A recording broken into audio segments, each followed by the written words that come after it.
ওগো শুনছো? আমি প্রেগনেন্ট। হোয়াট? বিয়ে হয়েছে গতকাল আর আজ তুমি প্রেগনেন্ট? মানে কি এসবে? সেটা তো আমিও বুঝতে পারছি না। আজ সকালে খারাপ লাগছিল, তাই ডাক্তারের কাছে গিয়েছিলাম। তুমি তো ঘুমিয়েছিলে, তাই আর ডাক দিইনি।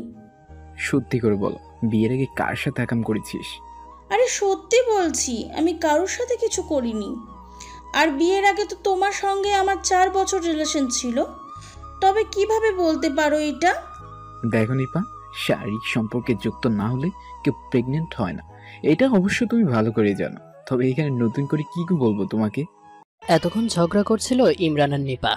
4 বছর যাবৎ রিলেশন করার পর গতকাল ফ্যামিলিগতভাবেই বিয়েটা করে, কিন্তু বিয়ের পরের দিন একটা মেয়ে কিভাবে প্রেগনেন্ট হয়, এটা সত্যিই অস্বাভাবিক একটা ব্যাপার।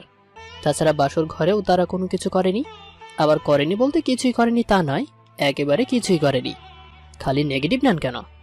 এদিকে ইমরান সাহেব চিন্তায় চিন্তায় শুকিয়ে যাচ্ছে। পরিবারের কেউ জানতে পারলে তো মহা বিপদ হয়ে যাবে। সারাটা রাত তিনি চিন্তা করতে করতে পার করে দেয়। সকাল হতেই ইমরান সাহেব বিছানা ছেড়ে বাসা থেকে বের হয়ে যায়। নিপা কিছু বুঝে ওঠার আগেই ওর ফোনে কল আসে ইমরানের। নিপা রিসিভ করেই বলল, সকাল সকাল কোথায় চলে গেছো? এদিকে চিন্তায় আমি মরে যাচ্ছিলাম। চিন্তা করার কিছু হয়নি, তুমি খেয়ে দিয়ে বাইরে আসো, আমাকে বলবো আমি ডেকেছি। কোথায় যাব আমরা? জাহান্নামে যাব, তুমি যাবে? রাগ করো কেন? কোথায় আসবো বলো?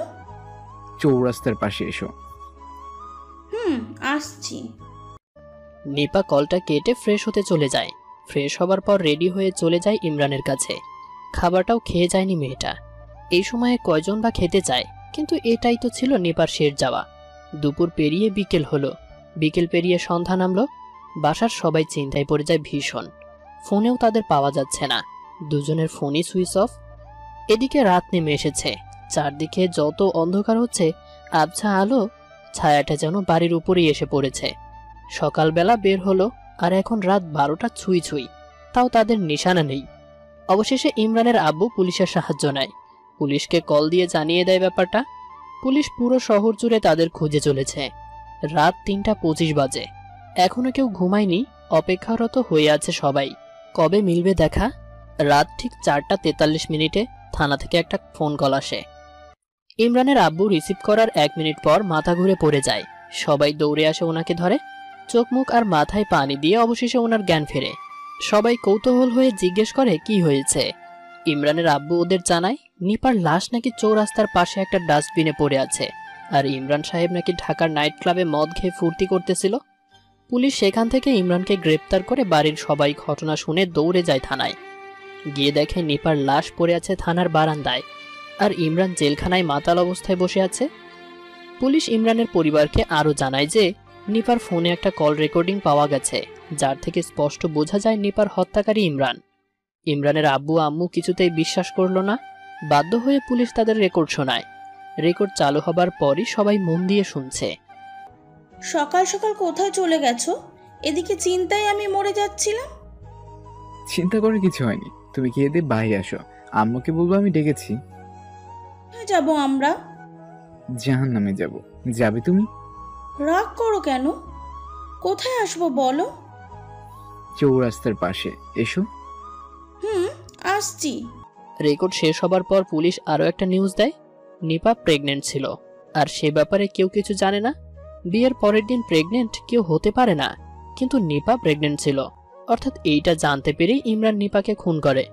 পুলিশের তথ্যবচন এতটাই গভীর যে খুনটা যে ইমরান করেছে এটাই সবাই শিওর। সবাই ইমরানকে থুতু মারতে থাকে। ইমরানের মা ইমরানকে এইটাও বলে, নিপার সমস্যা আছে এটা আমাদের বলতে পারতিস তো, আমরা যা করা করতাম। কিন্তু তুই তুই তো খুনি। আমি কোনো খুনিকে পেটে ধরিনি। তুই আজ থেকে আমাদের কেউ না, কেউ না। ইমরানের মায়ের পর ইমরানের বাবা এসে আরেকটা খোঁচা মেরে দিল। এভাবে সবাই এসব বলে চলে যেতে লাগলো। পেছন থেকে ইমরান চিৎকার দিয়ে বলেছিল, আমি খুনি নই, আমি খুন করিনি, বিশ্বাস করো কেউ। কিন্তু কে শোনে কার কথা? ইমরানের ফাঁসির রায় পড়ে যায়। মাত্র 22 দিন পর ইমরানের ফাঁসি। সমস্ত কিছু তার বিরুদ্ধে, কিন্তু আসলে সে রাতে কি হয়েছিল ইমরানের কথা কেউ শোনে না। কাকে বা বলবে সেদিন রাতের কথা? এদিকে সময় ফুরিয়ে যাচ্ছে। 9 দিন পার হয়ে গেছে, হাতে আর 13 দিন বাকি আছে। 13 দিন পরই ফাঁসির মঞ্চে উঠতে হবে। ঠিক তখনই থানায় ইমরান সাহেবের সাথে কেউ একজন দেখা করতে আসে। ইমরান সাহেব নিজেও অবাক, ওর সাথে তো দেখা করার মতো কেউ নেই। ইমরান সাহেব কৌতূহল হয়েই অপেক্ষা করছে। তখনই তিনি দেখলেন কালো জ্যাকেট পরিহিত, মাথার চুল স্টাইলিশ এমন এক মধ্যবয়সী ছেলে ওর দিকে এগিয়ে আসে। ছেলেটিকে ইমরান সাহেব চেনে না। ছেলেটি এসে ইমরান সাহেবের সামনে দাঁড়ায়। এরপর ছেলেটি নিজে থেকেই বলল, হাই, আমি রিয়াজ। হ্যালো, আমি ইমরান। জানি। কিভাবে? আর আপনাকে তো ঠিক চিনতে পারলাম না। আমাকে চিনতে হবে না। আমি আপনার কাছে কিছু প্রশ্নের জন্য এসেছি, যদি একটু সাহায্য করতেন। কি নিয়ে? সেদিন রাতে আপনার সঙ্গে কি হয়েছিল? এইটা জেনে আপনি কি করবেন? তাছাড়া কেউ বিশ্বাস করছে না আমাকে। আমার ফাঁসির রায় পর্যন্ত চলে এসেছে, এখন আর ঘেটে ঘুটে কি লাভ? দেখুন, আমি হয়তো আপনাকে ফাঁসি থেকে বাঁচাতে পারবো, যদি আপনি আমার প্রশ্নের উত্তরটা দেন তবেই। সত্যি বলেছেন? সত্যি বলছি। এবার বলুন, সেদিন কি হয়েছিল? সেদিন আমি চৌরাস্তার পাশে দাঁড়াই। নিপার পেটের বাচ্চাটা অপারেশন করে নষ্ট করতে চেয়েছি। নিপা আসার পর আমি ওর সামনে যাই, কিন্তু অদ্ভুতভাবে নিপা বলল আমার সাথে ও হসপিটালে যাবে না। আমি অবাক হই, আমি তো এখানেও নিপাকে কিছুই বলিনি, তাই হবে বুঝলো কিভাবে? এরপর নিপা কিছু না ভেবেই আমার হাতটি ধরে টানতে থাকে। আমি ওর পিছু পিছু যাচ্ছি, কিন্তু বুঝতে পারছি না কি হচ্ছে। ও আমাকে টেনে নিতে নিতে রাস্তার উপরে নিয়ে যায়। তখন একটা ট্রাক এসে আমাকে উড়িয়ে দেয়। ও মাই গড! এরপর কি হলো? এরপর আমি আমাকে আবিষ্কার করলাম একটা অজানা শহরে, যে শহরে আমি ঠিকমতো চিনিও না। তখন মনে পড়লো আমার অ্যাক্সিডেন্টের কথা। মনে পড়তেই বুকটা ধরধর করে কাঁপতে থাকলো। আমি ভেবেছি আমি মরে গেছি। আশেপাশে লোকজনের মাঝে কাউকে আমি চিনিও না। তখনই দেখলাম নিপা এসে আমাকে জড়িয়ে ধরে। আমি নিপার দিকে তাকাতেই নিপা জড়িয়ে ধরা অবস্থায় আমার বুকে কামড় দিয়ে হৃৎপিণ্ড খেতে থাকে। এত খারাপ হয়েছে? হুম। আচ্ছা, তারপর বলুন। এরপর আমি বুকের ব্যথায় ছটফট করতে করতে সেখানেই পড়ে যায়। আবার চোখ মেলে দেখি আমি একটা রুমে বন্দি আছি। এরপর রুমটা থেকে বের হবার চেষ্টা করতে গিয়ে দেখি আমার পিছনে নিপা একটা ধারালো ছুরি নিয়ে দাঁড়িয়ে আছে। বুঝে গিয়েছিলাম এবারে নিপা আমাকে খুন করবে। তা ভেবে আমি নিজেই পাশে থাকা ফুলদানিটা ছুঁড়ে মারি নিপার দিকে। নিপা তখনই ফ্লোরে কাঁদতে কাঁদতে লুটিয়ে পড়ে। আবার খুব মায়াও হয়। আর আমি তৎক্ষণাৎ নিপার পাশে যেতেই নিপা হুট করে উঠে আমার গলায় ছুরি চালিয়ে দেয়। আবারও ছটফট করতে করতে আমি মরে যাই। এরপর আবার চোখ মেলে দেখি আমি নাইট ক্লাবের সামনে পড়ে আছি। ঠিক তখনই একটা লোক এসে আমাকে বলল, এই বোতলের সব পানি গিলে খাও, তোমার সব সমস্যা সমাধান হবে। আমি বুঝিনি লোকটি আমি কেন এই কথা বলছে, কিন্তু উনি কোনোভাবে তো নিশ্চিত কিছু জানে। তাই আমিও ওনার কথা মতো বোতলের সব পানি খেয়ে ফেললাম। খাওয়ার পর মাথাটা একটু ঝিম ধরেই আমার, আর কিছু মনে নেই। এরপর চোখ মিলে দেখি পুলিশ নাইট ক্লাবে এসে আমাকে গ্রেপ্তার করে, তাও নাকি নিপার হত্যাকারী হিসেবে। কিন্তু আমি সত্যি বলছি, নিপাকে আমি মারিনি। বুঝলাম, কিন্তু এই কথাগুলো আপনি আর কাউকেই বলবেন না। এটা জাস্ট আপনি আর আমি জানি, এছাড়া শুধু ও জানে। আরেকজনকে? সেটা তো এখনো জানতে পারিনি, সেটার সন্ধানেই আমার এখানে আসা। আছে একটা কথা, এসবে কোনো ভূত প্রেত নেই তো? হতেও পারে, আবার নাও হতে পারে। এইটা একটা গোলাকার চক্রধার, যা প্রতিনিয়ত সব পরিস্থিতিকে গুলিয়ে দেয়। তবে এর পিছনে একজন আছেই, আর সে ভূত নাকি প্রেত সেটা না জানলেও এইটা আমি শিওর দিয়ে বলতে পারি, ওটা মানুষ না। তাহলে? Wait and see bro. আমি আর্লি ব্যাক করব আপনার কাছে, তখন বুঝতে পারবেন সবকিছু। আমি ফাঁসি থেকে বাঁচবো তো? সঠিক না, হয়তো আমার ফিরতে দেরি হলে আপনার সময় শেষ হয়ে যাবে। ঠিক আছে, আপনি দেখুন কি করা যায়। আর শেষে একটা কথা বলে যাই আপনাকে, আপনি কিভাবে নেবেন জানি না, তবে এই কথাগুলো শুনলে আপনি শক খাবেন, এটা শিওর। কি কথা? নিপা বেঁচে আছে। মানে নিপাল দাস আমি নিজের চোখে দেখেছি, তাহলে কিভাবে সম্ভব? ওই যে বললাম, wait and see. Now bye. আরে ভাই, আগে তো নিপার ব্যাপারটা বলে যান। রিয়াজ মুচকি একটা হাসি দিয়ে সেখান থেকে চলে আসে। রিয়াজ এখন ছুটবে, অনেক দূর ছুটবে, তাকে জয়ী হতেই হবে। আর এদিকে ইমরান সাহেব বিশাল বড় এক চিন্তায় পড়ে যায়। নিপা কিভাবে বেঁচে আছে? রিয়াজ থানা থেকে বের হয়ে সোজা নিজের বাসায় চলে আসে। রুমে বসে মস্ত বড় এক অঙ্ক মিলাতে থাকে। নিপা সেদিন ওখানে যায়নি, আর ইমরানও সেদিন চৌরাস্তার পাশে যায়নি। তবে মৃত নিপাটাকে? আর ইমরান যদি চৌরাস্তার পাশে না গিয়েই থাকে, তবে সে কেন বলল গিয়েছিল? তখনই নিপা রিয়াজকে বলল, আপনি এসেছেন? হ্যাঁ, মাত্র এলাম। এদিকে আসো, বসো এখানে। বসলাম। আচ্ছা নিপা, তুমি ক্লিয়ার ভাবে বলো আমাকে, সেদিন আসলে কি কি হয়েছে? অর্থাৎ অদ্ভুত কি কি নোটিশ করেছো তুমি? তেমন কিছুই না। ইমরান বলল চৌরাস্তার পাশে যাওয়ার জন্য, আর আমি তো সেদিকেই যাচ্ছিলাম। তারপর আপনিই তো আমাকে কিডন্যাপ করে এখানে নিয়ে এসেছেন। আবারও বলতেছো কিডন্যাপ? কিডন্যাপ না, কিন্তু কিডন্যাপের মতোই তো। তাছাড়া আপনি আমাকে এখনো বলেননি কি করতে যাচ্ছেন। বলবো বলবো, মাথা ঘুরঘুর করতেছে আমার।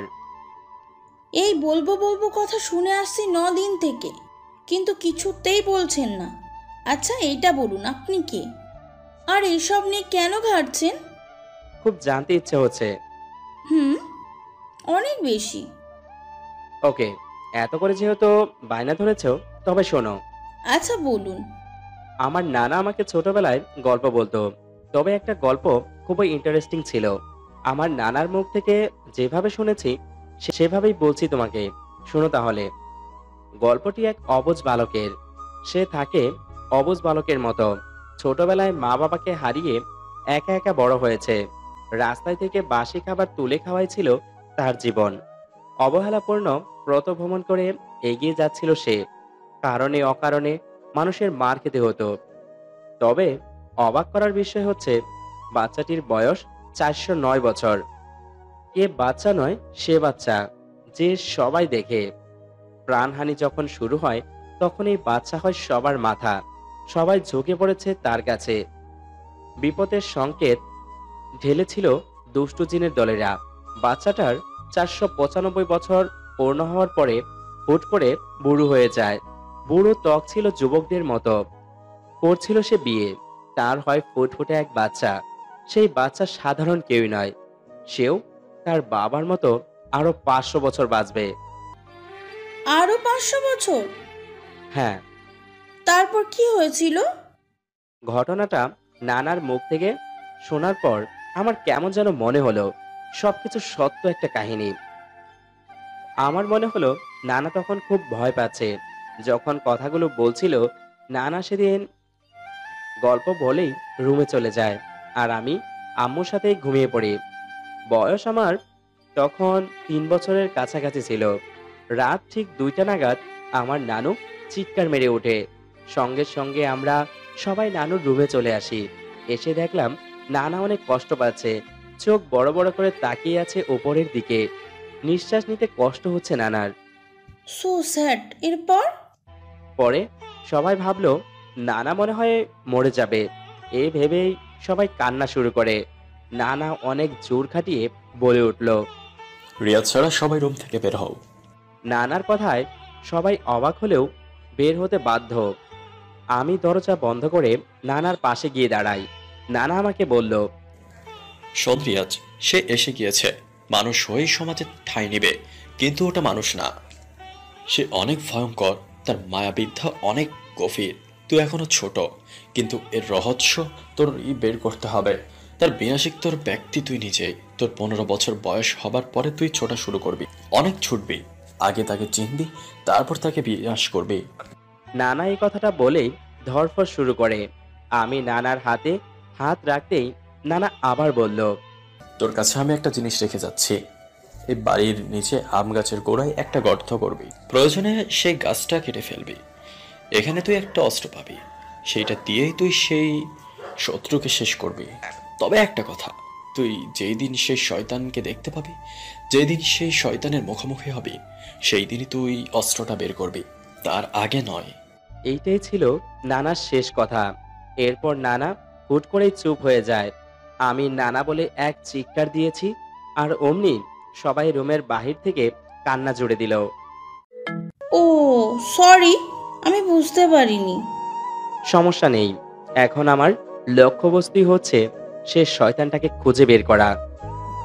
আচ্ছা, আপনি কিভাবে বুঝলেন আমার সাথে কিছু হতে যাচ্ছিল? এইটার জন্য আমায় সাহায্য করেছে রনি, রনিটা আবার কি? আমার বন্ধু। তবে তার ভিতরে একটা শক্তি আছে। শহরের কোথাও যদি খারাপ কিছু হতে যায়, তার 1 ঘন্টা আগেই রনি বুঝে যায়। এরপর সে আমাকে ঠিকানা দেয় তোমার, আর আমিও কিডন্যাপ করে আনলাম। কিন্তু বাহিরে কি হচ্ছে সেটাই বুঝলাম না। সেদিন আমি সারা দিন চৌরাস্তার পাশে ছিলাম, ইমরানকে কোথাও দেখিনি। আর ইমরান বলছে সে ওখানেই ছিল। আবার তোমার মতো সেম লাশ থানায় দেখলাম। যদি তুমি ওখানে হও তবে এটা কার লাশ? আর ইমরানটাকেই বা কে 3 বার খুন করলো? অন্যদিকে আবার আমার জানা মতে ইমরান চৌরাস্তার পাশে ছিলই না। তবে সে কেন বলল ওখানেই ছিল? রহস্য রহস্য। সব কিছু এমনভাবে হচ্ছে যেটা কাউকে বললে সে জীবনেও বিশ্বাস করবে না। হ্যাঁ, ঘটনাটা এমনই। নিজের চোখে না দেখে কেউ বিশ্বাস করবে না। সত্যি বলতে রিয়াজ ভাইয়া, আমিও বিশ্বাস করতাম না যদি আমার মতো সেম লাস্ট টিভিতে না দেখতাম। নিপার কথাও সত্য। এদিকে রিয়াজ আছে মহা ঝামেলায়। রহস্যাবৃত চক্রীয় স্থানে ঘুরপাক খাচ্ছে রহস্য লাভ। গুরুজনদের প্রবাদ ছিল, সব রহস্যের সমাধান করার জন্য একটি দরজা খোলা থাকে, সে দরজা খুঁজে বের করলেই বুদ্ধির জয় হয়। কিন্তু এখানে রিয়াজ না পাচ্ছে কোনো দরজা, আর না পারছে সমাধান করতে। যত ঘাটছে ততই রহস্য বেড়ে চলেছে। ধীরে ধীরে সমস্ত কিছু কঠিন দশা হচ্ছে। ভাবতে ভাবতে রিয়াজ নিজেই এক প্রকার অসুস্থ হয়ে যাচ্ছে। তখনই রিয়াজের মাথায় একটা সমাধান খুলে যায়। রিয়াজ নিপাকে বলে, আচ্ছা নিপা, তোমার মোবাইলের রেকর্ডের জন্য ইমরান জেলে বন্দী, কিন্তু তোমার মোবাইলের নকল নিপার কাছে গেল কিভাবে? তোমার ফোন কোথায় রেখেছিলে? আমি তো বাসা থেকে বের হয়ে ইমরানের কাছেই যাচ্ছিলাম, আর তখন আপনি নিজেই আমাকে ধরে নিয়ে এসেছেন। এর মাঝে ফোন কোথায় হারালাম আমার খেয়াল নেই। দেখো, মনে করে কিছুটা তো মনে পড়বে। একটু খেয়াল করে দেখো, রাস্তায় আসার সময় অস্বাভাবিক কিছু হয়েছিল কিনা একটু চেষ্টা করো। না, আমার তো কিছু মনে পড়ছে না। আরে ভালো করে ভেবে দেখো প্লিজ। তেমন কিছুই হয়নি কিন্তু। কিন্তু কি? আপনি আমাকে কিডন্যাপ করার 2 মিনিট আগে আমার মাথাটা ঝিম মেরে উঠেছিল। চোখে হঠাৎই অন্ধকার দেখছিলাম। 30 সেকেন্ডের মতো এমন হবার পর স্বাভাবিক হয়েছি, আর তখনই আপনি কিডন্যাপ করলেন। ইয়েস, তার মানে কাহিনী এখানেই। কিসের কাহিনী? পরে বলতেছি। এই নাও, আমার ফোন তোমার কাছে রাখো। আমি একটু রনির সাথে দেখা করতে যাব। 1 ঘন্টা পর পরই আমি তোমাকে কল দিব অন্য নাম্বার থেকে। ঠিক আছে। রিয়াজ বেরিয়ে গেল। হয়তো কিছুটা সন্দেহ করেছে। রনির কাছে গিয়ে রিয়াজ কিছুটা ব্যাপার ঘেটে দেখে। 1 ঘন্টা 17 মিনিট পর, হ্যালো নিপা, হ্যাঁ রিয়াজ ভাইয়া বলুন। আরও একটা ব্যাপার জানা গেছে। কি জানা গেছে? থানায় যে ইমরান আছে ওটা তোমার স্বামী না, ওটা মানুষ না। মানে বুঝিয়ে বলুন। ইমরান এখন অন্য কোথাও আছে। জেলখানার ইমরান অন্য কেউ। আমি বাসায় আসব রাত করে। তুমি এক কাজ করো, রুমে বসে নামাজ আর জিকির করো। আমি রাতে এসে কথা বলবো। এখন মাথাটা ফেটে যাচ্ছে আমার। ওকে। নিপাও বেশ চিন্তায় পড়ে গেল। ইমরান চৌরাস্তার পাশে আসতে বলে আসেনি। সেখানে এই নতুন ইমরানের আগমন।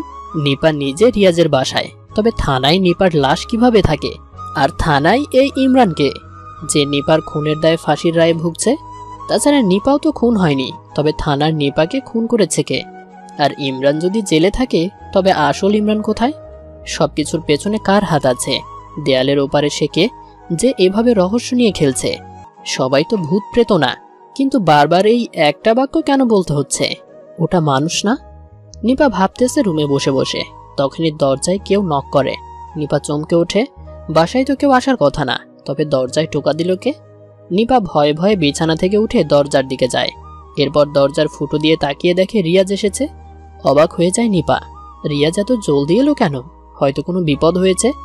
নিপা তাড়াতাড়ি দরজা খুলে দেয়। রিয়াজ রুমে ঢুকতে ঢুকতে নিপাকে বলল, এত দেরি কেন খুলতে? আর হ্যাঁ, ইমরানের খোঁজ পেয়েছি, রেডি হও তাড়াতাড়ি, বের হতে হবে। ইমরানের খোঁজ পেয়েছেন? কোথায় আছে সে? গেলেই বুঝতে পারবে, তাড়াতাড়ি রেডি হও। আচ্ছা, আমি রুমে গিয়ে ফ্রেশ হয়ে আসি। তাড়াতাড়ি। নিপা খুশিতে দৌড়ে রুমে যায়। এরপর জামা খুলে বাথরুমের দিকে যেতেই ফোন বেজে ওঠে। নিপা আবার পেছন পেছনে তাকিয়ে দেখে রিয়াজ কল দিচ্ছে, অর্থাৎ একটু আগে যে নাম্বার থেকে কল দিছিল। নিপা ফোন ধরে বলল, আসতাছি, বসুন, একটু ফ্রেশ হয়ে আসি। কাকে বলতেছো? আপনাকে। আমি কোথায় বসবো? আর কোথায় বসবা তুমি? মানে, আপনি তো বাসায় এসে বললেন ইমরানের খোঁজ পেয়েছেন, তাই আমাকে রেডি হতে বললেন। ও মাই গড, আমি এখনো রনির বাসায়? ওটা আমি না। কি? তাহলে উনি কে? আল্লাহ, আমি এখন কি করব? শোনো, তুমি দরজা খুলে ওনার সাথে কথা বলো, আমি 5 মিনিটের মধ্যেই আসতেছি। ওকে। নিপা আবার জামা কাপড় পরে রুম থেকে বের হয়ে আসে। ড্রয়িং রুমে এসে দেখে কেউ নেই। দরজা খোলা, তার মানে সে চলে গেছে। নিপা হতাশ হয়ে চেয়ারে বসে পড়ে। কিছুক্ষণ পর রিয়াজ এসে নিপার সামনে দাঁড়ায়। নিপা বসা থেকে উঠে রিয়াজকে জড়িয়ে ধরে বলল, আমি খুব ভয় পেয়ে গেছিলাম, কেন এমন হচ্ছে? ভয় পাওয়ার কিছু নেই, আমি এসে গেছি তো। এমন সময় দরজায় আরেকটা রিয়াজ এসে বলল, নিপা, ওকে ছাড়ো, ওটা মানুষ না। নিপা রিয়াজকে জড়িয়ে ধরা অবস্থায় টুপ করে ছেড়ে দেয়। নিপার সামনে থাকা রিয়াজ বলে উঠল, আরে নিপা, ওটা মানুষ না, আমাদের আলাদা করতে চাচ্ছে ও। নিপা থ হয়ে গেছে। দুজনেই বলছে তারা রিয়েল। দরজায় রিয়াজ বলতেছে সে রিয়াজ, আর নিপার সামনে রিয়াজ বলতেছে সে রিয়াজ। নিপা নিজেই বুঝতে পারে না আসলেই কে রিয়াজ। নিপার সামনে থাকা রিয়াজ অর্থাৎ প্রথম রিয়াজ বলল, নিপা, আমি আমার বন্ধুর ফোন থেকে তোমাকে কল দিয়েছিলাম। নিপা প্রথম রিয়াজের কথা শুনে ভেবে নেয় এটাই রিয়াজ। আবার এদিকে দরজার সামনে থাকা অর্থাৎ দ্বিতীয় রিয়াজ বলল, নিপা, কল আমি দিয়েছিলাম, লাস্ট নাম্বার 63। নিপা আবার কনফিউজড হয়ে পড়ে। দুজনেই সত্য কথা বলতেছে, তাহলে আসল রিয়াজকে? আবার এরা বলতে লাগলো, নিপা, আমি বলছি রাতে ফিরবো। নিপা, আমি বলছি 5 মিনিট পরে আসতেছি।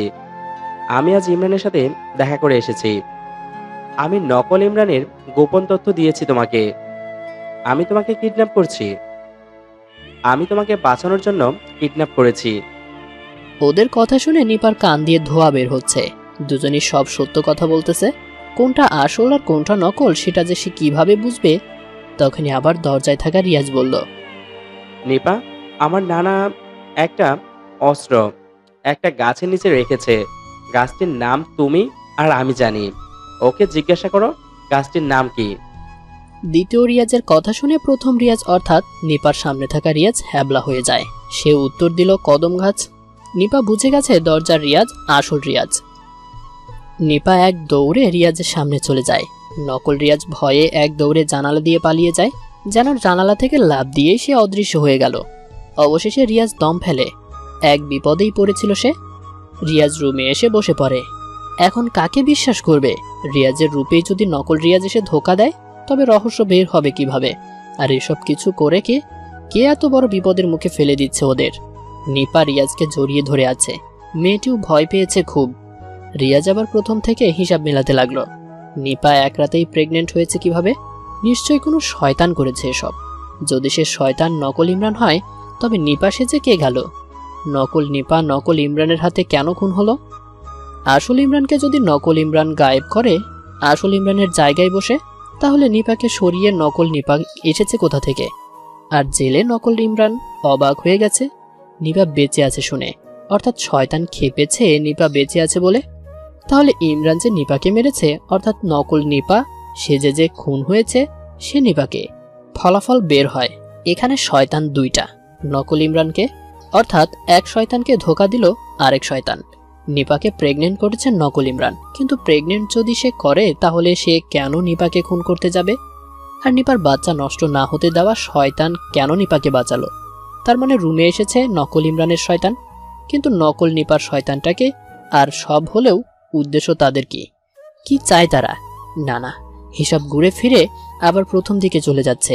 এর সমাধান এত সহজে হবে না, আরো ছুটতে হবে, অনেক ছুটতে হবে।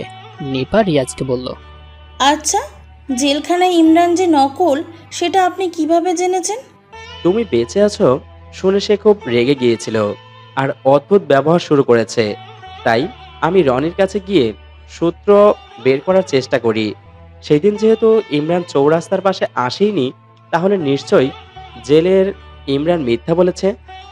আবার সে যে ঘটনা বলেছে সে নিজেকে ভালো প্রমাণ করতে চেয়েছে, কিন্তু তোমার কথা শুনে তার চেহারা পাল্টে যায়, যেন তোমার বেঁচে থাকা তার সহ্য হয়নি। আর নকল ইমরানের সবচেয়ে বড় ভুল এইটাই, সে বলেছিল পুলিশ তাকে নিপার হত্যাকারী হিসাবে গ্রেপ্তার করেছে। যদি সে মাতাল হয় আর বেহুশি থাকতো, তবে কিভাবে সে বুঝলো তাকে কোন অপরাধে গ্রেপ্তার করেছে? আমি তথ্য নিয়েছি, পুলিশ বলেছে তাকে গ্রেপ্তার করার পরেই সে বলল আমি খুন করিনি। অর্থাৎ ওইটা নকল ইমরান, আর আসল ইমরান বন্দি আছে তার কাছেই। আল্লাহ, এত কিছু! এখনো 100-র মাঝে 10% বের হয়েছে, আরো 90% বাকি আছে রহস্য। এত কিছু হলো কোথায়? এত মাত্র শুরু।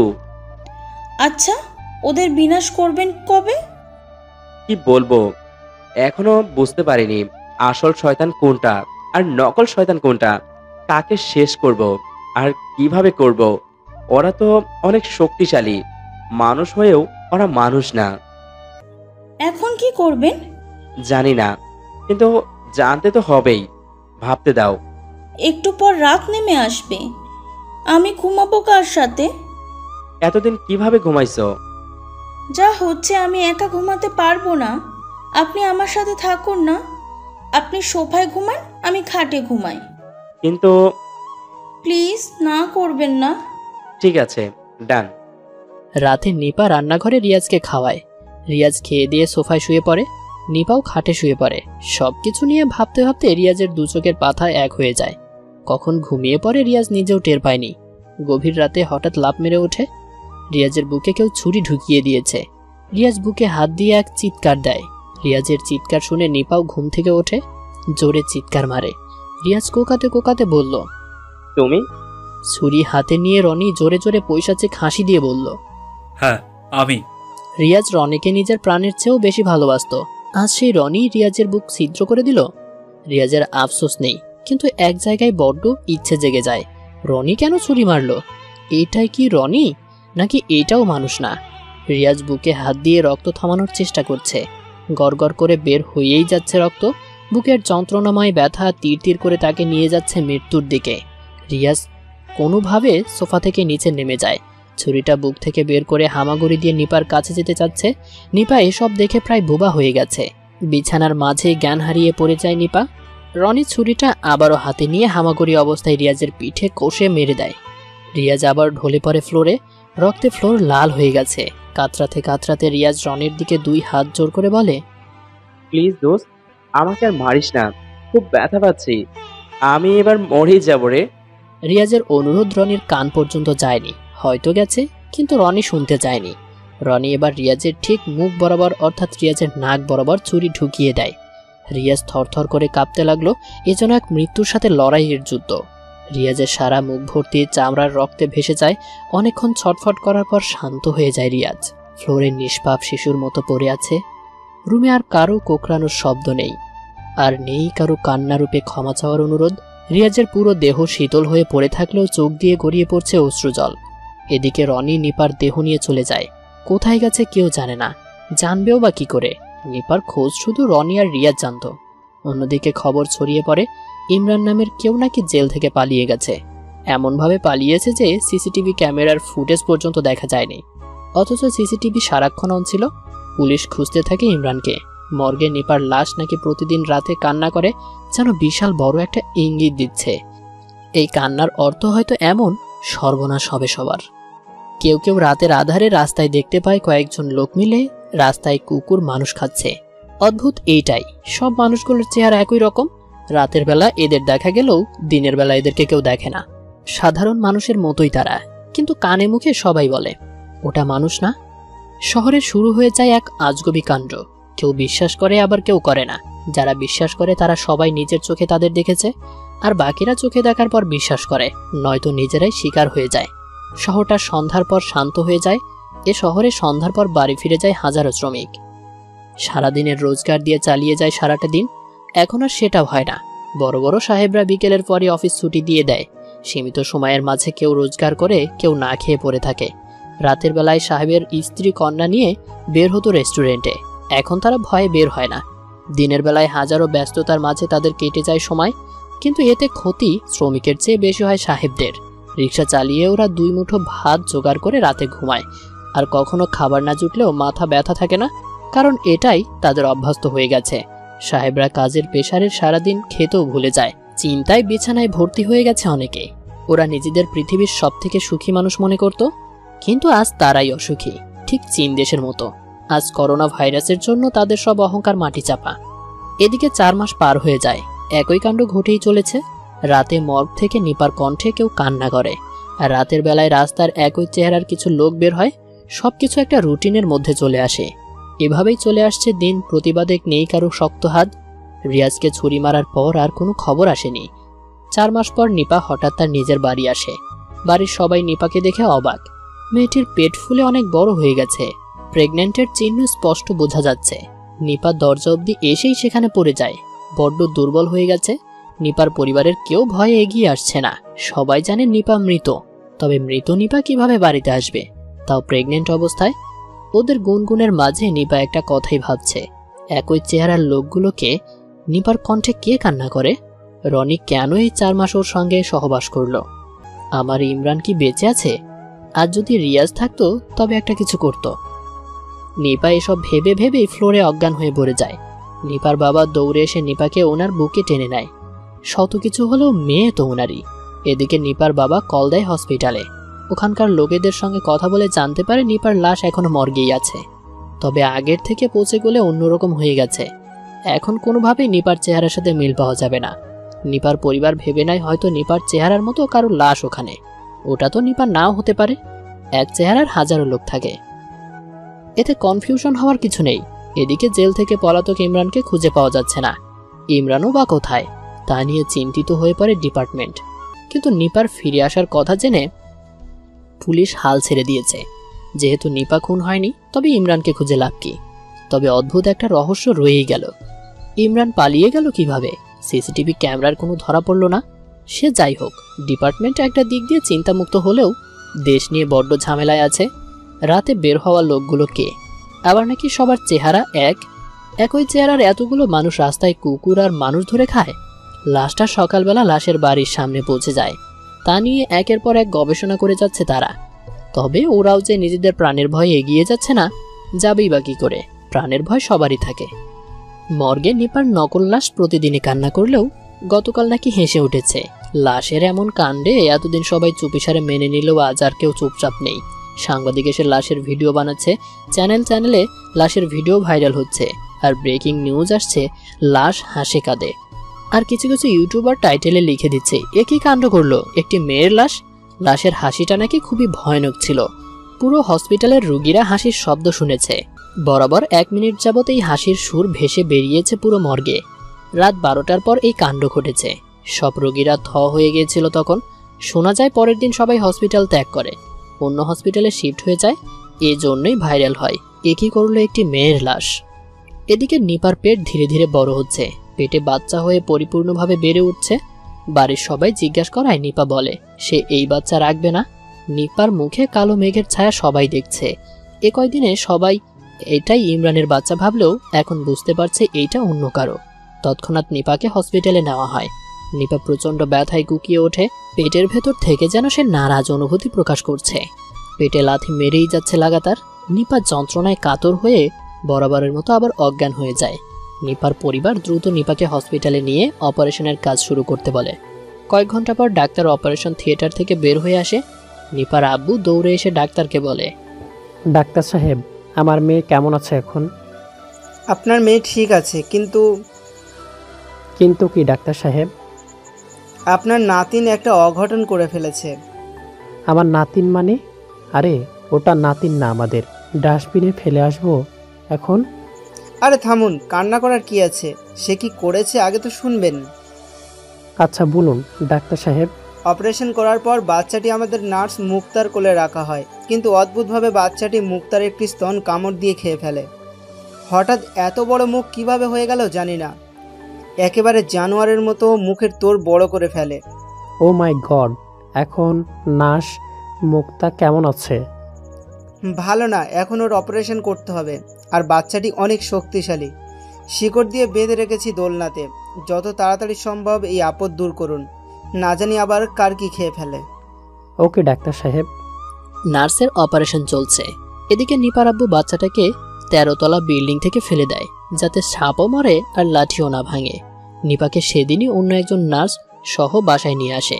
বাহিরে চলছে তোলপাড় অবস্থা, মাঝখানে একটি নার্স তার হারালো। নিপা কয়েকদিন বাদে সুস্থ হয়ে যায়, আবার আগের মতো চলাফেরা করতে থাকে, আর সারাক্ষণ ভেবেই চলে রিয়াজ, ইমরান আর রনির ব্যাপার নিয়ে। পরের দিন ব্রেকিং নিউজে এক গরম খবর আসে, মর্গে নিপার নকল লাশটিকে নাকি সেদিনের পর আজিমপুর কবরস্থানে কবর দেওয়া হয়। কিন্তু অদ্ভুতভাবে পরের দিন আবার লাশটি মর্গে চলে আসে। কিভাবে এসেছে কেউ জানে না, তবে মর্গের লাশ চেক করতে গিয়ে দারোয়ান দেখে একটি লাশ বাড়তি, আর ওটা হচ্ছে কবর দেওয়া লাশ। ব্যাপারটা মাতামাতি হবার মধ্যেই হসপিটাল কর্তৃপক্ষ লাশটিকে আবার দাফন করে। কিন্তু পরের দিন পুনরায় লাশটি চলে আসে মর্গে। একে একে 2 বার লাশটি ফিরে চলে আসে। এবার কবরস্থানের দারোয়ান ছড়িয়ে দেয় ব্যাপারটা। আবার নিউ ভিডিও আপলোড হয়। এ কি করলো লাশ? একের পর এক রহস্যময় ঘটনা ঘটছে। রহস্যের মায়াজালে কালো ছায়ার অপ্রচ্য শক্তি ছড়িয়ে যাচ্ছে ভূখণ্ডে। কালো রাতের সাদা তারা হয়ে যায় মাঝে মাঝে কালো। বাথরুমের কিছু লোক আর বের হয় না, শোনা যায় বাথরুমে ঢোকার পরেই গায়েব হয়ে যায় অনেকে। মাঝে মাঝে নাকি রাতে আয়না দেখতে গেলে নিজের মতো একই রকম চেহারার কোনো মানুষ পেছনে দাঁড়িয়ে থাকে। আয়নার মধ্যে স্পষ্ট দেখতে পায় সবাই নিজের চেহারায় আরেকটা লোক পেছনে দাঁড়িয়ে আছে। এসব দেখে কিছু লোক অজ্ঞান হয়ে যায়, আবার কিছু লোক পেছনে ফিরে তাকায়। যারা ফিরে তাকায় তারা দেখে পেছনে কেউ নেই, কিন্তু আবারও আয়নায় তাকালে দেখে এবার আয়নাতেও কেউ নেই। বাঙালির কমন ডায়লগ, মনের ভুল শব্দটা বেশি দিন ধরে রাখতেও পারেনি, কারণ ঘটনাটা একজন নয় অনেকের সাথে ঘটে যাচ্ছে। এখন অনেকে আয়না দেখা ছেড়েও দিয়েছে, আবার অনেকে আয়নায় পর্দা লাগিয়ে দেয়। কিছু কিছু লোক তো বাসার সব আয়না ডাস্টবিনে ফেলে এসেছে। এদিকে মর্গের দারোয়ান আজ প্রতিজ্ঞা করে লাশ কিভাবে মর্গে আসে সেটা সে দেখবে। উনি মর্গের ভেতরে বসে আছে। প্রতিবারের মতো আজকেও লাশটিকে দাফন করা হয়, তবে দারোয়ান মুখে এই প্রতিজ্ঞা নেয়নি। সকালে লাশ দাফন করার 10 মিনিট আগে দারোয়ানের বাসা থেকে কল এসেছে, ওগো শুনছো, আমি প্রেগনেন্ট। খুশির খবর শুনে দারোয়ান নাচতে থাকে, কিন্তু হসপিটাল থেকে লেটার আসে এই লাশ কিভাবে মর্গে আসে তার দারোয়ানকে ফলো করতে হবে, আর যদি ফলো না করে তবে চাকরি বাতিল হবে। এই জন্যই দারোয়ান আজ মর্গে জীবনের ঝুঁকি নিয়ে বসে আছে। চাকরিটা চলে গেলে তো বউয়ের জন্য ভালো কিছু নিতে পারবে না, আর এভাবেই টাকার জন্য বড়লোকদের হুমকির নিচে পড়ে থাকে হাজারো মধ্যবিত্ত লোক। এ কারণে আবার প্রাণও হারায় অনেক শ্রমিক, কিন্তু নাম কামাই করে মুখোশধারী কিছু মানুষরূপী জন্তু জানোয়ার। তো আজ দারোয়ান মর্গে বসে বসে জিগির করছে আর অপেক্ষায় আছে লাশ আজ দেখেই ছাড়বে। সিসিটিভি আছে, না হলে তো মিথ্যা কথাও বলতে পারতো যে লাশ দেখেছি, কিন্তু এখন তো সেটাও করা যাবে না। লাশের হেঁটে আসা পথে দাঁড়াতেই হবে তাকে। রাত 1টা, 2টা, 3টা বেজে গেল, একটু পর 4টা বাজবে, লাশের কোনো হদিস নেই। দারোয়ান ঘুমকে কোরবানি করে বসে আছে। লাশ সে আজ দেখবেই, চাকরি তার রাখতেই হবে। যখনই 4টা বেজে গেল, দারোয়ান তখন দেখে এক অস্বাভাবিক কাণ্ড। এদিকে নিপা হঠাৎ রাত 4টায় জেগে যায়। নিপা দেখতে পায় কাচের জানালার ওপাশে গ্লাসে 2 হাত রেখে ইমরান নিপাকে ডাকছে। অন্যদিকে শহরের কিছু কিছু বিল্ডিং থেকে চিৎকার ভেসে আসছে, মনে হচ্ছে তাদের কেউ অ্যাটাক করলো। এদিকে আবার রাত 4টায় রিয়াজ হাঁপাতে হাঁপাতে থানায় এসে চিৎকার মারে। চিৎকার মেরেই অজ্ঞান হয়ে যায় রিয়াজ। থানার দারোয়ান রিয়াজকে কোলে করে থানার ভেতরে নিয়ে যায়। রিয়াজ চিৎকার দিয়ে বলেছিল, আমাকে হেল্প করুন। ঘটনা এসে দাঁড়ালো বিশাল কোনো রহস্যের গুহার মুখে। গুহায় প্রবেশ করলো বাঘ, আর বাহিরে থাকলে অন্যান্য পশুর আক্রমণের চাপ। এই রহস্যটাও ঠিক তেমনই, এদিক মিলাতে গেলে ওদিক ঝাপসা হয়, আর ওদিক মিলাতে গেলে এদিক ঝাপসা হয়। যেমন কয়েকটা প্রশ্ন, নিপার নকল লাশ হসপিটালে এখন দারোয়ানের সাথে কি করবে? রাত 4টায় সব বিল্ডিংয়ে কি ঘটে যাচ্ছে? মৃত রিয়াজ ফিরে এলো কিভাবে? রিয়াজের ফ্রেন্ড রনি কেন তাকে খুন করলো? যদিও সেটা নকল রনি হয়, তবে আসল রনি কোথায়? এই 4 মাস রনি কেন নিপাকে ধর্ষণ করলো? রনির মাঝে অলৌকিক শক্তি এলো কিভাবে? শহরে অলৌকিক তাণ্ডব চালাচ্ছে কারা? যারা চালায় তাদের উদ্দেশ্য কি? যদি তাদের উদ্দেশ্য রাজত্ব করার হয়, তবে রাজত্ব না করে কেন শুধু মানুষ খাচ্ছে? কেন শুধু রাতের বেলায় তাদের দেখা যায়? লুকিয়ে কেন অ্যাটাক করে ওরা? নিপার পেট থেকে হওয়া বাচ্চাটার মাঝে এত শক্তি এলো কিভাবে? বাচ্চাটাকে তো ফেলে দেওয়া হয়েছে, সে কি আবার ভয়ঙ্কর রূপ নিবে না তো? রিয়াজ তো এবার এসেছে, কিন্তু কি করবে? যেখানে এত প্রশ্ন লিস্ট করলে উত্তরপত্রের তালিকা সহ জ্যাম করে দেয়, সেখানে উত্তর মিলবে কিভাবে? অন্যথায় আরেকটা প্রশ্ন আরো গভীরভাবে উঠে আছে, আসল ইমরান কোথায়? আর নকল ইমরানের উদ্দেশ্য কি? কোনটা মানুষ, কোনটা শয়তান, সেটাই বুঝে উঠতে পারে না কেউ। যাকে মানুষ বলে ধরে রাখা হয়, কয়েক মুহূর্ত বাদেই তাকেই বলতে হচ্ছে ওটা মানুষ না। রিয়াজের জ্ঞান ফিরেছে ভোর 6টায়। এই 2 ঘন্টা রিয়াজ অজ্ঞান ছিল। জ্ঞান ফেরার পর রিয়াজ শোয়া থেকে উঠে দাঁড়ায়। ডিপার্টমেন্টের সকল লোক মাথায় হাত রেখে বসে আছে। রিয়াজ ধীর পায়ে এসে তাদের সাথে বসে পড়ে। বারবার রিয়াজ তাদের চোখের দিকে লক্ষ্য করে যাচ্ছে। ভয়ের ছাপ সবার মুখে লেগে আছে, যেন হঠাৎ কিছু একটা হবে আর অমনি সবাই মারা যাবে। রিয়াজের ঠোঁট কাঁপতে কাঁপতে ওসি সাহেবকে জিজ্ঞেস করলো, আপনারা সবাই এভাবে দাঁড়িয়ে আছেন কেন? কি হয়েছে? আর বলো না, এই 2 ঘন্টার মধ্যে সব শেষ হয়ে গেল। ওসি কথাগুলো অনেক কষ্টে বলেছে। ওনার দেহখানা যেন অস্বাভাবিকভাবেই থরথর করছে। কি শেষ হলো আমাকে বলা যাবে কি? ভোর 4টায় পুরো শহরে হইচই পড়ে যায়। আমরা তো জানি এখন কিছু রাক্ষসের আগমন ঘটেছে শহরে। 1 ঘন্টা পরে খবর আসলো পুরো শহরের যুবতী মেয়েরা গায়েব হয়ে গেছে। 18 থেকে 20 বছরের সব মেয়েদের কারা যেন তুলে নিয়ে গেছে। সে এক ভয়ঙ্কর রূপ নিয়ে তাণ্ডব চালায়, দেখতে নাকি কালো ছায়ার মতো। ধোয়ার মতো উড়ে এসে মেয়েদের গায়ে ঝাপটে পড়ে, আর অমনি মেয়েরা গায়েব হয়ে যায়। পুরো শহরে একটাও 18 থেকে 20 বছরের মেয়ে নেই, সবাই উধাও। আর আমার কাছে সব থেকে কষ্টের বিষয় হচ্ছে আমার মেয়েটা উধাও, তার বয়স 19। কি বলেন? যেটা শুনেছেন সেটাই। আচ্ছা আচ্ছা স্যার, কান্না করবেন না। আপনার মেয়ে আপনার বাসায় ফিরে যাবে, আমি কথা দিচ্ছি। আপনি আবার কি করবেন? ওরা অনেক শক্তিশালী আর অলৌকিক শক্তির মালিক। আপনি তাদের কাছে কিছুই না।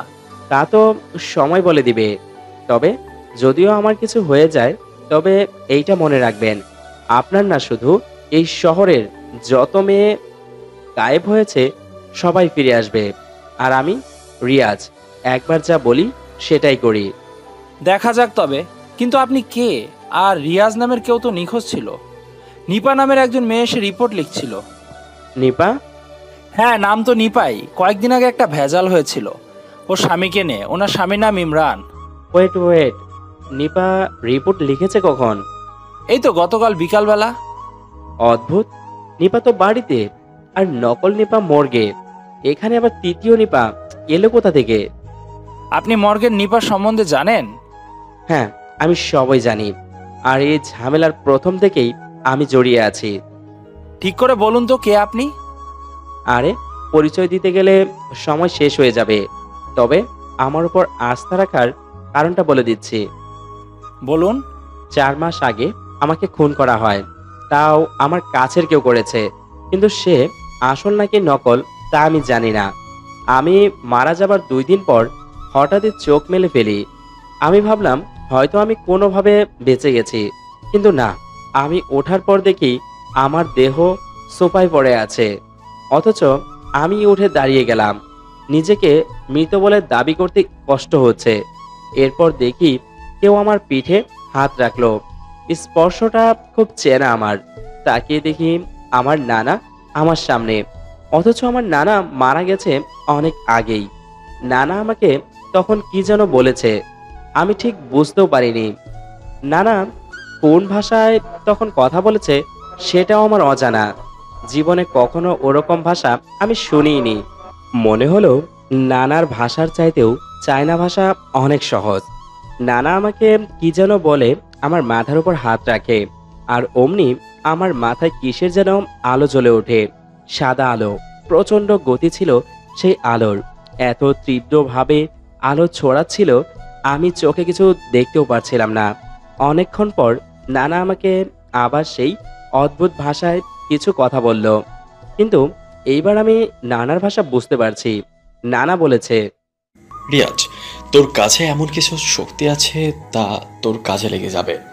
তোকে অনেক বড় যুদ্ধ করতে হবে। আসল আর নকলের পার্থক্য বের করতে হবে। নকলকে বিনাশ করতে হবে। এখন তুই চিন্তা হয়ে গিয়েছিস। তুই আবারও দুনিয়ায় ফিরে যেতে পারবি, তবে সেই শক্তিশালী তলোয়ার তোর দেহের মধ্যে আছে। যখন তুই শয়তানের মুখোশ খুলতে পারবি, তখনই অলৌকিকভাবে সেই তলোয়ার তোর হাতে চলে আসবে। তবে একটা কথা মনে রাখবি, যদি তোর কিছু হয়েও যায়, দেশ রক্ষা করে মরবি। তবে না, যদি তুই তার আগে মরিস, তাহলে মানুষ পৃথিবী থেকে বিলুপ্ত হয়ে শয়তানের রাজত্ব চলবে। নানা কথাগুলো বলেই ধীরে ধীরে উধাও হতে লাগলো। আর উধাও হতে হতে বলেছিল, গত 4 মাস ধরে তুই এই জায়গায় দাঁড়িয়েছিলি, আর আমি এই 4 মাসে তোর শরীরে শক্তি প্রবেশ করিয়েছি। সবাই তোর অপেক্ষায় আছে। যা রিয়াজ, যা, এক্ষুনি নেমে পড় যুদ্ধে। হায় হায়, বলেন কি? আপনি মৃত থেকে জীবিত হয়ে এসেছেন? এসেছি। তো ভোর 4টায় এইভাবে এলেন কেন? ও শিট, কথা টানে তো ভুলেই গেলাম। আমি আসার সময় কয়েকজন মানুষকে এই ব্যাপারে জিজ্ঞাসা করলাম। তারপর হসপিটালে নিপা আর আসল নিপার খবর পাই, কিন্তু নিপা তো বাসায় অসুস্থ। তাহলে আমার নিখোঁজের রিপোর্ট কে লিখতে এসেছে? আমাকে যেতে হবে এক্ষুনি। আচ্ছা দাঁড়ান, লাস্ট একটা কথা বলে যান। আপনি হাঁপাতে হাঁপাতে এসেছিলেন কেন ভোরে? রিয়াজ বসা থেকে উঠে দরজা অবধি চলে যায়, আর ওখানে দাঁড়িয়েই ওসিকে উত্তর দেয়, কারণ ওটা আমি ছিলাম না। আমি তো থানার সামনে দিয়ে যাবার সময় মাথার চক্কর খেয়ে গড়ে পড়ে গিয়েছিলাম। আমার আগে কে চিৎকার করেছে আর কে হাঁপিয়ে এসেছে আমি জানি না। হতে পারে ওটাও মানুষ না। কথাটা বলেই রিয়াজ থানা থেকে বের হয়ে যায়। ওসি ব্যাককেলের মতো দাঁড়িয়ে থেকে দারোয়ানকে বলল, এখন যে রিয়াজ চলে গেল, এটাও কি মানুষ? রিয়াজ ছুটতে লাগলো নিপার বাড়ির দিকে। থানায় নিপা আসবে না, কিন্তু কে এসেছিল? রিয়াজ দৌড়াতে দৌড়াতে প্রায় 20 মিনিট পর নিপার বাড়িতে যায়, আর ওখানে গিয়ে জানতে পারে নিপা গতকাল রাতে উধাও হয়ে গেছে। রিয়াজ কথাটা শুনে নিপার আম্মুকে বলল, আপনি টের পেয়েছেন কিভাবে? আমি আমার রুমেই ঘুমাচ্ছিলাম, আর অমনি ভোর 4টায় নিপা ইমরান বলে চিৎকার দেয়। ইমরানকে ডেকেছে? হ্যাঁ, এরপর আমরা সবাই ওর রুমে আসি, আর এসেই দেখি নিপা রুমে নেই। আচ্ছা, নিপার বয়স কি 18 থেকে 20-এর মধ্যে? হ্যাঁ, ওর বয়স 20। বুঝলাম। আচ্ছা শুনুন, যদি এই বাড়িতে দ্বিতীয়বার আমি কিংবা নিপা অর্থাৎ ইমরান যেই আসুক না কেন, দরজা খুলবেন না, ওকে? কেন? ওটা মানুষ নাও হতে পারে। ওকে ওকে বাবা, কিন্তু তুমি কে? তোমাকে তো চিনলাম না। দরজা আটকান, আমার পরিচয় জানা এত জরুরি না। এই বলে রিয়াজ চলে আসে বাহিরে। ওনারাও দরজা বন্ধ করে দেয়। রিয়াজ নিপাদের গেট অবধি আসতেই ডাস্টবিনে ফেলে দেওয়া আয়নার ভেতর থেকে হঠাৎ একটা ভয়ঙ্কর ছায়া বেরিয়ে আসে। রিয়াজ ছায়াটিকে ঠিক মতো চিহ্নিত করার আগেই ছায়াটি তার নখ দিয়ে রিয়াজের ডান হাত কেটে ফেলে। রিয়াজের ডান হাত দেহ থেকে আলাদা হয়ে মাটিতে পড়ে যায়। ছায়াটি ভয়ঙ্করভাবে হাসতে লাগলো। রিয়াজ এবার বুঝতে পেরেছে এরা দিনের বেলায় আয়নার ভেতর থাকে, তার মানে এদের বাসস্থানই হলো আয়নার ভেতর। রিয়াজ এখন এসব ভেবে সময় নষ্ট করার ছেলে না। রিয়াজ পেছনে দৌড় দিয়ে নিপাদের দরজা ধাক্কাচ্ছে, কিন্তু কেউ দরজা খুলছে না। তারাও বা কেন খুলবে? রিয়াজ তো নিজেই বলে গেছে দরজা না খুলতে।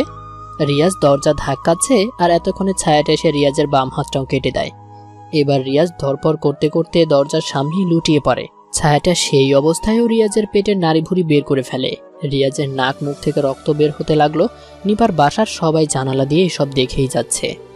ছায়াটা রিয়াজের দেহ ক্ষতবিক্ষত করে দেয়। রিয়াজের হাত একদিকে, পা একদিকে, মুন্ডু অন্যদিকে। মোট কথা রিয়াজের দেহের প্রতিটা অঙ্গ দেহ থেকে আলাদা। ছায়াটা রিয়াজের এমন করুণ অবস্থা করে আবার চোখের পলকেই আয়নার ভেতরে মিশে যায়। নিপার পরিবারের সবাই এসব দেখেও জানালা অফ করে দেয়। ওনারা ভাবেন এইটা ওদের কোনো চাল। রিয়াজের রক্তে পুরো দরজা লাল হয়ে আছে। যতই আলাদা হোক দেহ, মস্তিষ্ক এখনো চালু আছে। হৃৎপিণ্ডটা এখনো ধুকপুক ধুকপুক করে কেঁপে যাচ্ছে। রিয়াজের আলাদা করা মাথাটা হঠাৎ চোখ মেলে। মাথাটা নিজে নিজে নাড়তে লাগলো। নিপার আম্মু বাহিরের অবস্থা অনুমান করার জন্য আবার জানালা খোলে, আর তিনি দেখলেন রিয়াজের মাথাটা লাফাতে লাফাতে তার দেহের পাশে চলে এসেছে। রিয়াজের হাতটি নিজের থেকে গড়িয়ে এসে দেহের পাশে চলে আসে। এভাবে অলৌকিক কাণ্ডে রিয়াজের পুরো দেহের অঙ্গ প্রত্যঙ্গ এক জায়গায় চলে আসে। এরপর ধীরে ধীরে রক্তগুলো দেহের ভেতরে প্রবেশ করতে লাগলো। অদ্ভুতভাবে হাত পা মাথা সবকিছু জোড়া লেগে যাচ্ছে। নিপার আম্মু এসব দেখতে দেখতে জানালার পাশেই জ্ঞান হারায়। এদিকে ধীরে ধীরে রিয়াজের সকল কিছু জোড়া লেগে যায়। কয়েক মিনিট বাদে রিয়াজ পুনরায় জীবিত হয়ে গেল। হাত পা একটু নাড়াচাড়া দিয়ে রিয়াজ দাঁড়িয়ে যায়। এরপর মুস্কি একটা হাসি দিয়ে ভাবতে লাগলো তার নানার কথা। রিয়াজের নানা রিয়াজকে আরেকটা কথাও বলেছিল, যেটা রিয়াজ ওসির সামনে বলেনি। কথাটা হচ্ছে, রিয়াজ, তুই এখন 2টা জীবনের মালিক। একবার মরে গেলে আবার পুনরুত্থান হবে। তুই এখন সাবধানে লড়াই করবি, কিন্তু ভয় ছাড়া। কথাটা মনে মনে ভেবেই রিয়াজ সেখান থেকে চলে আসে। ওসিকে কথাটা বলেনি কারণ অতিরিক্ত অলৌকিক বিশ্বাসী মানুষ কম। এরপর রিয়াজ সোজা চলে যায় মর্গে, অর্থাৎ হসপিটালে নিপার যে নকল লাশ আছে তার সম্বন্ধে জানার জন্য। ওখানে গিয়ে রিয়াজ যে তথ্য পায় তাতে কিছু সূত্রের দেখা মেলে। রিয়াজ জানতে পারে নিপার নকল লাশ নাকি গতকাল রাতেও উধাও হয়ে গেছে, আর সাথে মর্গের দারোয়ানও উধাও। অদ্ভুত ব্যাপার, এই লাশ আবার কোথায় যাবে? এদিকে শহরের যুবতী মেয়েরা নিখোঁজ, আর এখানে নিপার নকল লাশ। আসল নিপা উধাও। নিশ্চয়ই বড়সড় কিছু হবার ইঙ্গিত দিচ্ছে। শেষ ভরসা রনি। হ্যাঁ, রনি একমাত্র ব্যক্তি আছে যে এখন রিয়াজের পাশে দাঁড়াবে। রিয়াজ হসপিটাল থেকে সোজা রনির বাসায় চলে যায়। কলিং বেল টিপ দিয়ে দাঁড়ায় অনেকক্ষণ, কিন্তু রনি দরজা খুলছে না। রিয়াজ আরও একবার দরজায় নক দেয়, তাও দরজা খোলার নামগন্ধ নেই। রিয়াজ রনি রনি বলে দরজায় ধাক্কা দেওয়ার সাথে সাথেই দরজা আপনা আপনি খুলে যায়। অদ্ভুত ব্যাপার, রনির বাসা খোলা কেন? রিয়াজ কয়েকবার রনি রনি বলে ডাক দিয়েও রনির সাড়া পায়নি। Drawing room, bedroom, kitchen room কোথাও নেই। হঠাৎ রিয়াজ খেয়াল করলো বাথরুম থেকে একটা অদ্ভুত শব্দ আসছে, যেন ভেতরে ভয়ঙ্কর কিছু চিল্লাচিল্লি করছে। রিয়াজ ভয় পেয়ে যাওয়ার মুহূর্ত চলে যায়। রনিকে ওরা মেরে দেয়নি তো? রিয়াজ ভয়ে ভয়ে বাথরুমের দিকে এগোতে লাগলো। যতই এগোচ্ছে ততই ভয়ের মাত্রা বেড়েই চলেছে। এক পর্যায়ে দরজায় হাত রাখতে যাবে, তখনই রনি দরজা খুলে বলল, আরে রিয়াজ, কবে এলি? রনির কথা শুনে রিয়াজ প্রথমে ভয় পেলেও এবার শান্ত হয়। রনিকে বুকে জড়িয়ে রিয়াজ বলল, দোস্ত, তুই ঠিক আছিস? আমি ভাবছি তোর বিপদ হয়েছে। না, এই তো দিব্যি ভালো আছি। অদ্ভুত তো, তুই আমাকে দেখে এত স্বাভাবিক আছিস কেন? তো কি জ্ঞান হারাবো? রনির কথা শুনে রিয়াজের কেমন যেন লাগলো। রিয়াজ মারা গেছে এটা রনি জানে, তাহলে কিভাবে কি হয়েছে তা কেন জিজ্ঞেস করলো না? রিয়াজ এসব ভাবনার করার মধ্যেই খেয়াল করলো রিয়াজের হাতে একটা সাদা আলোর উৎপত্তি হচ্ছে। রিয়াজ চমকে গিয়ে হাতের দিকে তাকায়। রনিও চোখ বড় করে তাকায়। আলোটা ধীরে ধীরে বাড়তে লাগলো। একসময় আলোটা থেকে একটা তলোয়ার বের হয়ে রিয়াজের হাতে ভাসমান হলো। তখনই রিয়াজের মনে পড়লো তার নানার কথা। রিয়াজের নানা বলেছিল, যদি সেই শয়তানটা তোর সামনে চলে আসে তাহলে অলৌকিকভাবে তলোয়ারটা তোর হাতে চলে আসবে। রিয়াজ নানার কথাটা ভেবেই রনির দিকে তাকায়। রনিও এক দৌড়ে বাথরুমে চলে যায়। রিয়াজও রনির পেছনে পেছনে বাথরুমে চলে আসে। আসতেই দেখে বাথরুমের আয়নার ভেতরে একটা লাল আলো জ্বলছে। সেই আলোর মধ্যে রনি ঝাঁপ দিয়ে ঢুকে যায়। রিয়াজও দেরি না করে সেই আলোর ভেতরে ঝাঁপ দেয়, আর অমনি সব ঝাপসা হয়ে যায়। আর কিছু দেখেনি রিয়াজ। চোখ মেলে দেখে রিয়াজ একটা মাটির বড় গুহার ভেতরে বন্দী। প্রায় 60 ফুট উপরে রিয়াজকে বেঁধে রাখা হয়েছে দড়ি দিয়ে। এর নিচে সব মেয়ে আর মেয়ে, অর্থাৎ চারপাশে মাটি আর পাথরের দেয়াল। বিশাল বড় একটি গুহা। সেই গুহার ভেতরের নিচে 18 থেকে 20 বছরের সব মেয়ে, আর তাদের উপরে মানে 60 ফুট উপরে রিয়াজকে বেঁধে রাখা হয়েছে। রিয়াজের পাশে মর্গের দারোয়ানও আছে। রিয়াজ আরও অবাক হয় যখন দেখে বাম পাশে ইমরানও ঝুলে আছে, আর ওদের সবার সামনে বড় সিংহাসনে বসে আছে রনি। রিয়াজ এবার বুঝতে পেরেছে সবকিছুর মূল হচ্ছে রনি নিজেই। রনি সিংহাসন থেকে রিয়াজের উদ্দেশ্যে বলল, কিরে, কেমন দিলাম? দোস্ত, তুই তার মানে সবকিছু তুই করছিস? এখনো কি মনে হচ্ছে নাকি অন্য কেউ করেছে? কিন্তু কেন করলি এসব? আর তুই আমার বন্ধু, তাও এমন করলি? আরে রাখ তোর বন্ধু। আমার বয়স কত জানিস? 145 বছর। তোর থেকে 122 বছরের বড় আমি। তুই কিভাবে আমাকে বন্ধু বলিস? তোকে তো আমি এখন জবাই করব। বলি দিব তোকে আমি। বলি। মানে কে তুই? আমি সেই বাচ্চা। তুই? হ্যাঁ, আমি। আমার বাপকে তোর পরিবার রাজত্ব করতে দেয়নি, কিন্তু আমি তো করবো সেটা। আর আমি এটাও জানি আমার বিনাশ তুই ছাড়া কেউ করতে পারবে না। তাই তোর সাথে বন্ধুত্বের অভিনয় করে নিজেকে সেফ রেখেছি।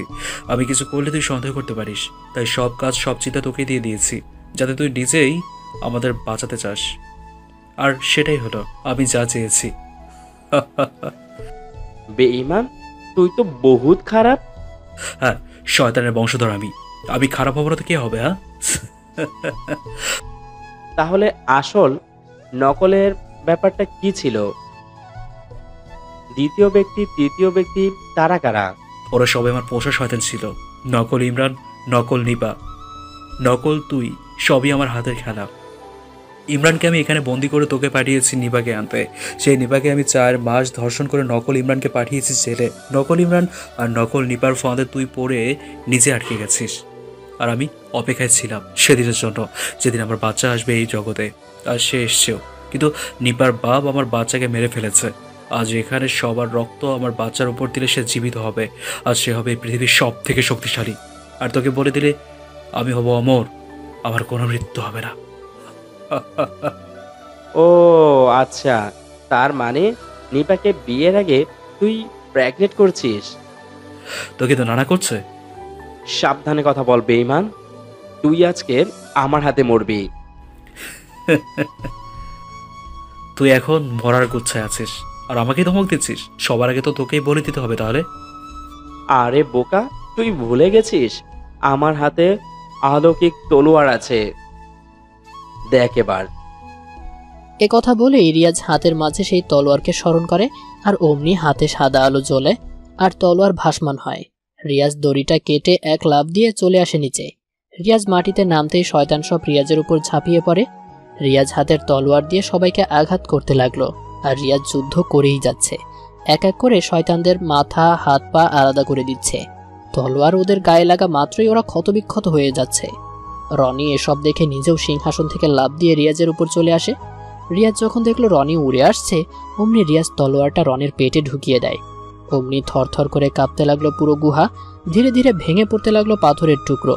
রিয়াজ সবাইকে বের হতে বলে। রিয়াজের কথা মতো সব মেয়েরা গুহা থেকে বের হয়ে যাচ্ছে, কিন্তু মর্গের তারওয়ান আর ইমরান ঝুলে আছে উপরে।